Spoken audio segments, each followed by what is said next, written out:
السلام عليكم ورحمة الله وبركاته. ازيكم يا حبايب قلبي؟ عاملين ايه؟ يا رب تكونوا بخير. انا النهاردة كده هعمل صينية بطاطس بالفراخ. حاجة سهلة وبسيطة وجميلة. بطاطس،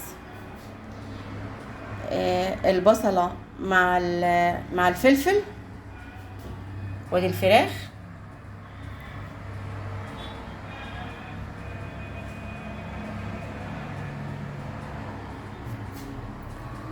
وهتشوفوا احلى صينية بطاطس بالفراخ. ونسمي بسم الله.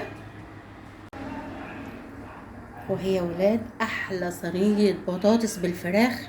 حاجه كده قمر قمر قمر قمر بجد. القش الريحه والقش، بص، حاجه كده تحفه تحفه مع الرز الابيض القمر ده.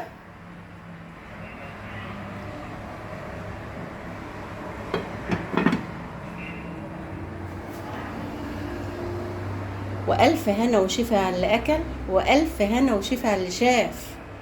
مع السلامه.